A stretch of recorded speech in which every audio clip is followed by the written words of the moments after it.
Baik, selanjutnya kami persilakan kepada Bapak Dirdi untuk menyampaikan secara utuh update perkara ini, baik tentang konstruksi perkaranya maupun pihak yang ditetapkan sebagai tersangka dan dilakukan penahanan. Kepada Bapak Ahmad Taufik Hussein, kami persilakan.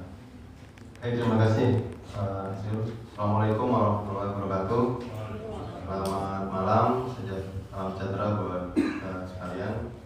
Dan yang saya hormati juga teman-teman pers yang terus semangat di mengawal pemberantasan tindak pidana korupsi. Jadi pada malam hari ini, pada hari ini tanggal 19 Agustus 2026, kami akan menyampaikan perkembangan penyidikan perkara dugaan tindak pidana korupsi berupa penerimaan gratifikasi yang dilakukan oleh pejabat atau pegawai negeri penyelenggara negara di lingkungan Direktorat Ditjen Pajak. Jadi ini salah satu perkara tunggakan atau carryover yang penyidikannya sudah diterbitkan di tahun 2025 bulan Februari.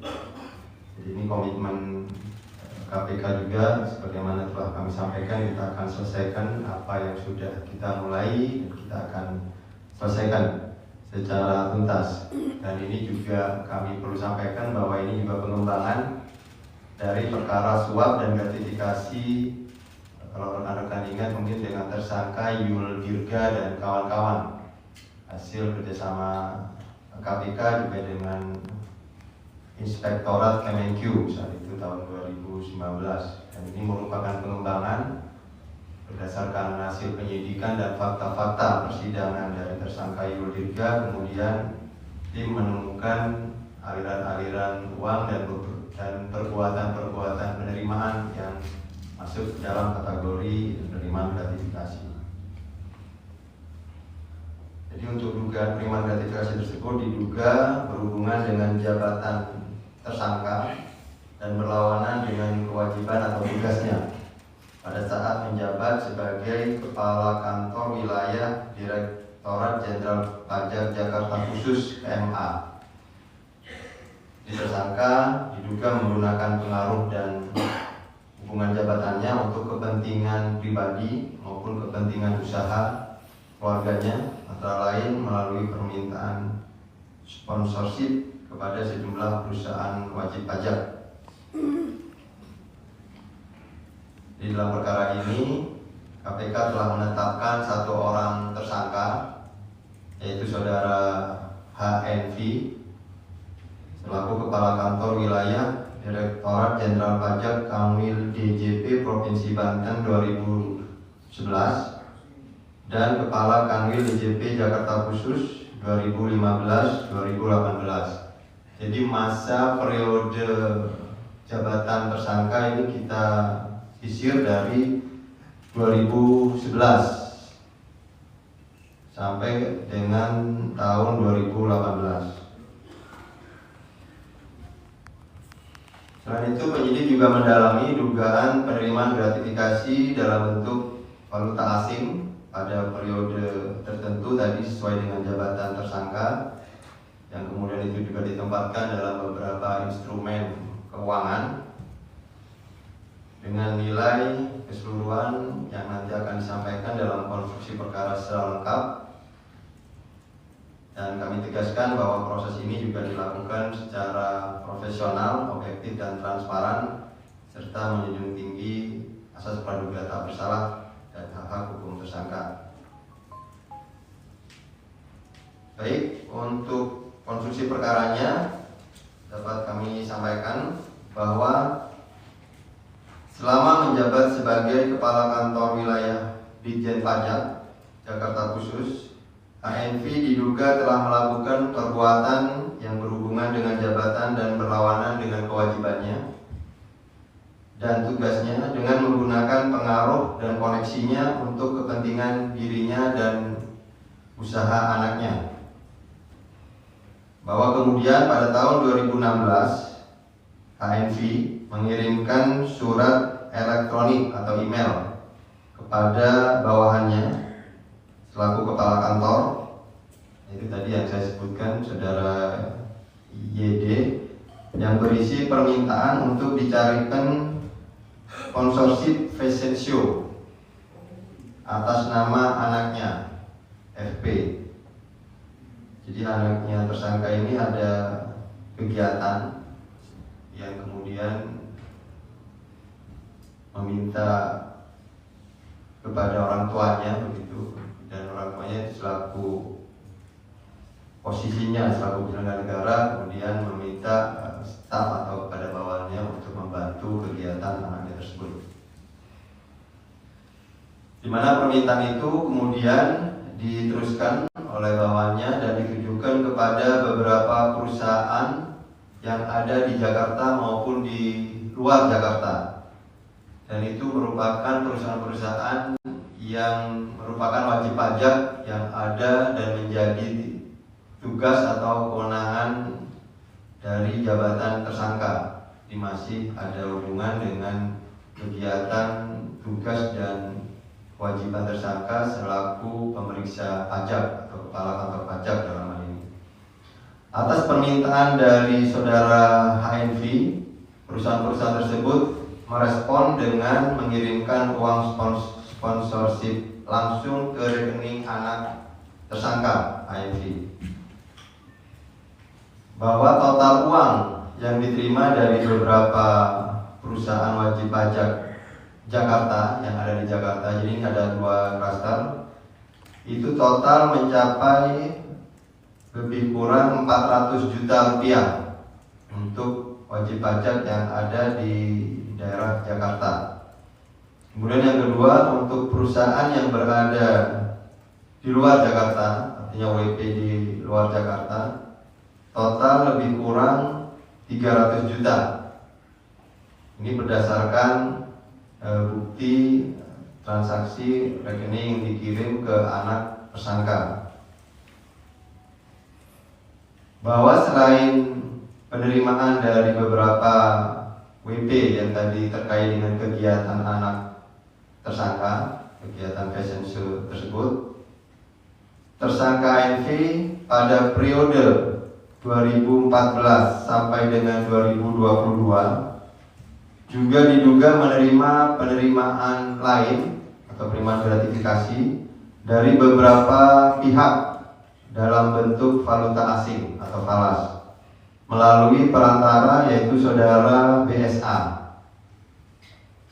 Atas penerimaan tersebut, saudara ANV kemudian menempatkan uang dari penerimaan tersebut ke dalam instrumen deposito sebesar kurang lebih 10 miliar rupiah. Ini yang juga menjadi temuan dalam hasil penyidikan oleh tim penyidik. Dari awalnya penerimaan terkait kegiatan sponsorship, kegiatan fashion show anak tersangka.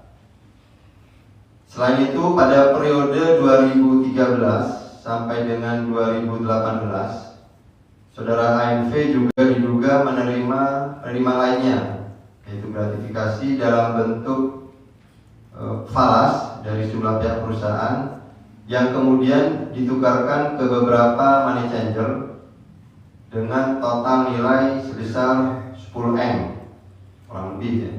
Jadi kalau yang pertama tadi dari beberapa penerimaan tersebut dari falas langsung dalam bentuk deposito, ini yang kedua dalam periode tertentu juga ditemukan berupa penerimaan sejumlah falas yang kemudian ditukarkan terlebih dahulu ke beberapa money changer, dan itu kemudian ditemukan dalam hasil penyidikan ini totalnya sebesar 10 miliar rupiah.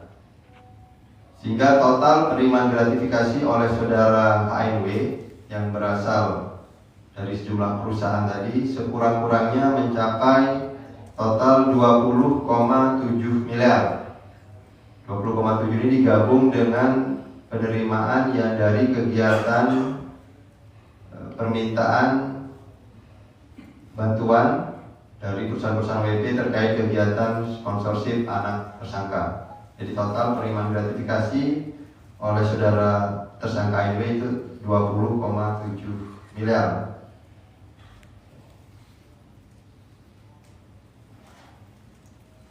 Bahwa kemudian saudara HNV disangkakan telah melanggar pasal 12B Undang-Undang Nomor 3199 tentang pemberantasan tindak pidana korupsi sebagaimana diubah dengan Undang-Undang Nomor 20 Tahun 2001 tentang perubahan atas Undang-Undang 3199 tentang pemberantasan tindak pidana korupsi.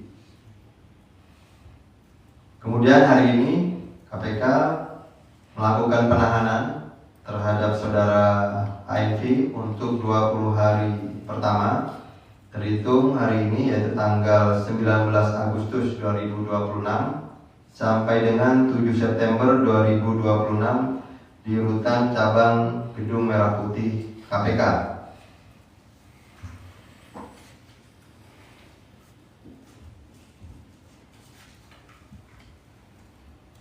Bahwa terhadap penanganan perkara ini,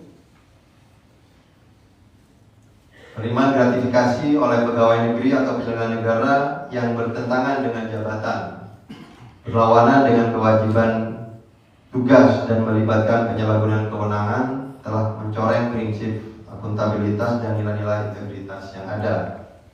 Di momentum ini sekaligus menjadi pengingat bagi seluruh aparatur negara, khususnya di lingkungan Direktorat Jenderal Pajak yang sebagaimana fungsinya melakukan pengawasan, pemeriksaan dan penegakan hukum terhadap kepatuhan wajib pajak untuk senantiasa menjunjung tinggi integritas dan menolak segala bentuk kompromi dalam menjalankan kewenangannya. Bahwa dengan kejadian ini juga penyalahgunaan wewenang berisiko menggeser fungsi utama Ditjen Pajak sebagai instansi pengawas penerimaan negara melalui pajak, membuka celah praktek kompromi yang berakibat pelanggaran hukum.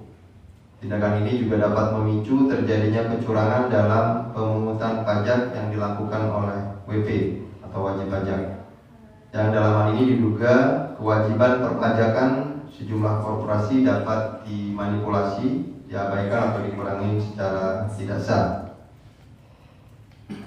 Bahwa kepercayaan masyarakat sebagai wajib pajak merupakan fondasi utama penerimaan negara yang tidak boleh sedikit pun dicederai oleh tindakan-tindakan yang berakibat fatal. KPK juga menegaskan bahwa proses penyidikan ini dilakukan secara profesional, objektif, transparan dan akuntabel, serta menjunjung tinggi asas praduga tak bersalah dan hak hukum tersangka. Kedepan penyidik juga akan terus melakukan pendalaman terhadap aliran dana, karena tadi ditemukan beberapa perimaan begitu. Jadi tidak menutup kemungkinan juga dalam proses penyidikan yang berjalan pada saat penahanan dilakukan, KPK masih punya waktu untuk memaksimalkan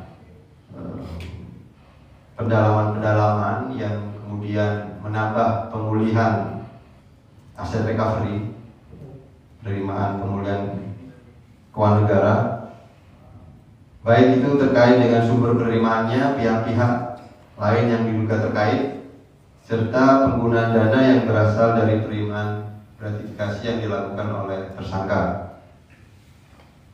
Penyidik juga akan melakukan pemeriksaan saksi-saksi, penelusuran aset, bahwa diketahui juga beberapa aset juga ada ditempatkan di luar negeri gitu, dan ini juga sedang didalami oleh tim penyidik, termasuk juga analisis dari transaksi keuangan dan pengumpulan alat bukti lain yang akan membuat terang perkara ini. Tentunya setiap perkembangan dalam penanganan perkara akan disampaikan kepada publik sepanjang tidak mengganggu proses penyidikan. Sebagai penutup, KPK menegaskan komitmennya untuk terus menjalankan tugas pemberantasan korupsi secara independen, profesional, dan berintegritas. Pengenalan perkara ini juga merupakan bagian dari upaya KPK untuk memastikan bahwa setiap penyelenggara negara dan pegawai negeri wajib menjalankan amanah jabatan secara bersih, transparan, dan bebas dari benturan kepentingan. Terakhir, KPK juga mengajak seluruh pihak, termasuk aparatur negara dan pelaku usaha, wajib pajak, masyarakat untuk bersama-sama menolak atau menjalankan praktek gratifikasi, suap, serta penyalahgunaan kewenangan dalam bentuk apapun.